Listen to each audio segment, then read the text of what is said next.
हरे कृष्णा, राधे राधे। आप सभी का बहुत बहुत स्वागत करती हूँ आपके अपने चैनल कृष्ण प्रिया में। हमारे ठाकुर जी का प्रिय मार्गशीर्ष महीना चल रहा है।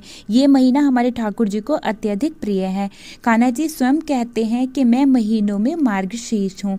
तो देखिए, ये महीना हमारे ठाकुर जी को समर्पित होता है। इस महीने में पूजा पाठ करने से, व्रत करने से, जप करने से, लड्डू गोपाल जी की सेवा करने से, क्योंकि लड्डू गोपाल जी भी हमारे कान्हा जी के बाल स्वरूप हैं, तो इनकी सेवा करने से भक्तों को ठाकुर जी की विशेष कृपा प्राप्त होती है। अच्छा, इस महीने में जो भक्त रोज ठाकुर जी की विधिवत नियमित रूप से पूजा करते हैं, उनको फल फूल अर्पित करते हैं, उनको भोग अर्पित करते हैं, ऐसे भक्तों के ऊपर ठाकुर जी की कृपा बरसने लगती है। आज हम इस वीडियो में जानेंगे कि उत्पन्ना एकादशी का व्रत हमें 26 नवंबर को करना है कि 27 नवंबर को व्रत करना है, व्रत के पारण का शुभ समय क्या है, और इस दिन लड्डू गोपाल जी की सेवा कैसे करें, इनकी पूजा कैसे करें। और देखिए, बहुत सारे भक्त क्या करते हैं ना, एकादशी का व्रत रखते हैं और वो लल्ला की सेवा में ना छोटी छोटी सी गलती कर देते हैं, जो कि मैं आज आपको इस वीडियो में बताऊंगी।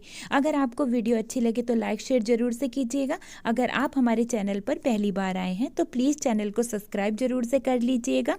तो यहाँ पर अभी हमारे प्यारे श्याम सुंदर जी सोए हुए हैं और अब हम उनको जगा रहे हैं। तो देखिए, आपको उत्पन्ना एकादशी के दिन लड्डू गोपाल जी को और दिन से सुबह जल्दी जगाना है, क्योंकि कोई भी पूजा अगर सुबह ब्रह्म मुहूर्त में की जाती है तो वो विशेष फलकारी होती है। तो लल्ला को इस दिन सुबह जल्दी जगाना है, फिर उनको गुनगुना जल पिलाना है, क्योंकि मैं तो देखिए जल पिलाती हूँ सुबह सुबह उठ के, क्योंकि मैं खुद भी जल पीती हूँ, इसीलिए अपने लल्ला को भी सुबह हल्का गुनगुना जल पिलाती हूँ। आप अपने लड्डू गोपाल जी को दूध भी पिला सकते हैं। अच्छा देखिए, मैं अब स्नान की तैयारी कर रही हूँ, लेकिन इस बात का विशेष रूप से ध्यान रखना है कि जैसे हम लल्ला को सुबह जगाते हैं, उसके तुरंत बाद में हमें लड्डू गोपाल जी को स्नान नहीं कराना है, ठीक है। इन छोटी छोटी सी चीज़ों का हमें जरूर ध्यान रखना चाहिए। अब ठाकुर जी को आसन देने के लिए मैंने एक तुलसी पत्ता और तुलसी जी की सूखी हुई लकड़ी रखी है।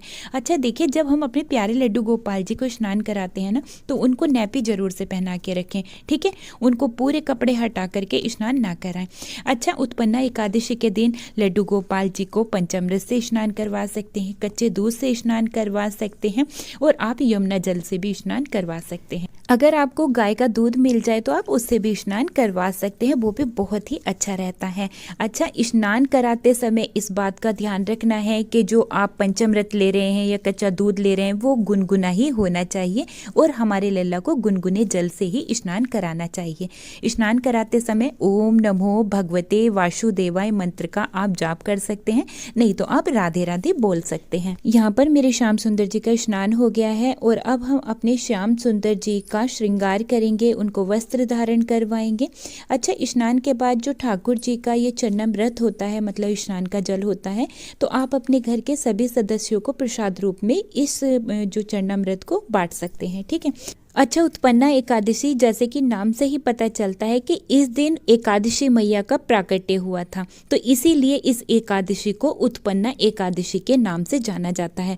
अच्छा, इस दिन ना वैतरणी व्रत भी होता है, तो आप चाहें तो आप वैतरणी व्रत भी रख सकते हैं। अच्छा, जो भक्त साल की सभी एकादशियों के व्रत नहीं करते हैं, तो उनको जो बड़ी एकादशी होती हैं उनके व्रत जरूर से करने चाहिए। और वैसे भी मार्गशीर्ष महीना तो ठाकुर जी का प्रिय महीना है, तो आपको जो है उत्पन्ना एकादशी का व्रत जरूर से रखना चाहिए। अच्छा, जो भक्त एकादशी के व्रत शुरू करना चाहते हैं और वो देव उठनी से शुरू नहीं कर पाए हैं, तो इस उत्पन्ना एकादशी से एकादशी के व्रत शुरू कर सकते हैं, मतलब कि व्रत को उठा सकते हैं, ठीक है। ये एकादशी बहुत ही शुभ और मंगलकारी मानी जाती है। देखिए, एकादशी के दिन लड्डू गोपाल जी को इत्र सेवा हमें जरूर से देनी चाहिए। वैसे तो हमें हर रोज ही लड्डू गोपाल जी की इत्र से मालिश करनी चाहिए, लेकिन जो लोग रोज लड्डू गोपाल जी की इत्र से मालिश नहीं करते हैं, तो जैसे विशेष तिथि हैं, एकादशी, पूर्णिमा या फिर अष्टमी, या जिस दिन आपका व्रत होता है ना, उस दिन तो आपको लड्डू गोपाल जी की इत्र सेवा जरूर से ही करनी चाहिए।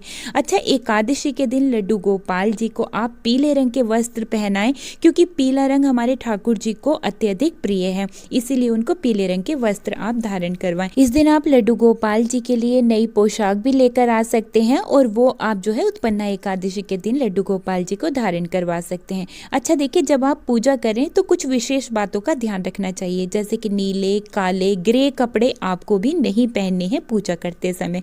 तो इन छोटी छोटी सी बातों का ध्यान रखना चाहिए। अच्छा, कई भक्त क्या करते हैं, एकादशी का व्रत लड्डू गोपाल जी को भी कराते हैं। तो ये भूल कर भी नहीं करना है, क्योंकि व्रत हमारा होता है, हमारे लल्ला का कोई भी व्रत नहीं होता है। ठीक है, व्रत हमारे कल्याण के लिए है एकादशी का।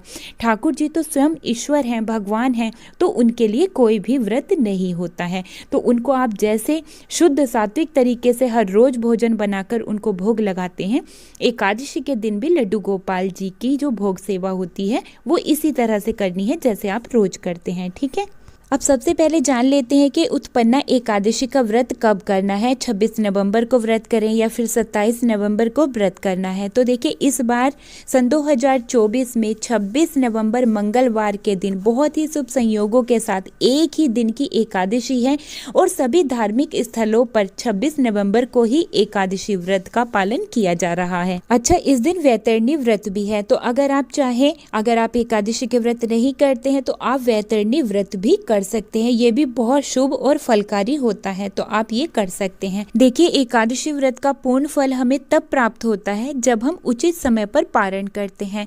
तो इस बार उत्पन्ना एकादशी के पारण का क्या समय है, तो देखिए, पारण हमें 27 नवंबर को करना है बुधवार के दिन, और जो पारण का समय है वो दोपहर में 1:12 से लेकर के 3:18 के बीच में हमें पारण करना है, मतलब व्रत खोलना है। अच्छा, कई मंदिरों में क्या है, सुबह 10:26 के बाद भी पारण किया जा रहा है। तो आप सुबह 10:26 के बाद भी पारण कर सकते हैं, लेकिन इससे पहले पारण ना करें। बाकी और अपने आप सिटी के अकॉर्डिंग समय देख सकते हैं और उस हिसाब से आप पारण कर सकते हैं। अच्छा देखिए, उत्पन्ना एकादशी की पूजा कैसे करनी है, तो ये पूजा आप अपने घर के मंदिर में भी कर सकते हैं और अलग से चौकी लगाकर भी कर सकते हैं। अगर आप अलग से चौकी लगा करके पूजा करते हैं तो चौकी के ऊपर आपको पीले रंग का वस्त्र अर्पित करना है। फिर आपको जो है सफेद तिल का आसन देते हुए भगवान विष्णु की जो भी फोटो या विग्रह आपके यहाँ पर विराजमान है वो चौकी के ऊपर आपको विराजमान करना है।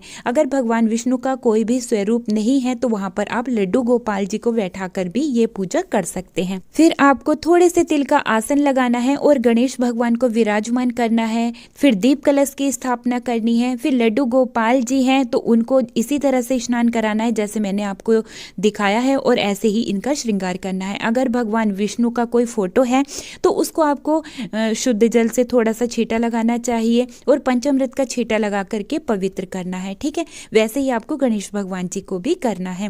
फिर आपको ठाकुर जी को जो है फूलों की माला चढ़ानी चाहिए और गणेश भगवान के श्री चरणों में भी पुष्प अर्पित करने चाहिए। फिर धूप दीप से ठाकुर जी की पूजा करनी चाहिए और फिर उत्पन्ना एकादशी व्रत कथा का पाठ करना चाहिए। फिर आरती करनी चाहिए, ठाकुर जी को भोग लगाना चाहिए। इस दिन आप मखाने की खीर का भोग लगा सकते हैं, फल का भोग लगा सकते हैं, घर पर बनाई हुई मिठाई का भोग भी आप लड्डू गोपाल जी को, ठाकुर जी को लगा सकते हैं। इस दिन आप अपने घर पर अखंड ज्योति भी जला सकते हैं और इस दिन आप राधा कृपा कटाक्ष का पाठ करें। विष्णु सहस्त्र नाम का पाठ करना भी बहुत शुभ और मंगलकारी माना जाता है। अच्छा, पूजा हो जाने के बाद में आपको एक छोटा सा हवन घर पर जरूर से करना चाहिए। ठीक है, इस दिन तुलसी जी अर्पित की जाती है ठाकुर जी को, लेकिन तुलसी जी तोड़ी नहीं जाती है। तुलसी जी की पूजा भी की जाती है और तुलसी जी में जल नहीं दिया जाता है। तो इन छोटी छोटी सी बातों का हमें विशेष रूप से ध्यान रखना चाहिए। इस दिन ठाकुर जी के नाम का अधिक से अधिक जाप करें। आप इनके नाम का घर पर कीर्तन भी करवा सकते हैं, ये भी बहुत शुभ और फलकारी माना जाता है। तो जी, इस तरह से उत्पन्ना एकादशी के दिन आप अपने लड्डू गोपाल जी की सेवा कर सकते हैं और पूजा कर सकते हैं। उम्मीद करती हूँ आज की वीडियो आप सभी को बहुत ही पसंद आई होगी। वीडियो अच्छी लगी है तो लाइक शेयर जरूर से कीजिएगा। अब मैं वीडियो को यहीं पर ही रोकते हुए लेती हूँ आप सभी से विदा। मिलती हूँ एक और नई वीडियो के साथ, तब तक के लिए आप सभी को प्यार भरा राधे राधे, हरे कृष्णा।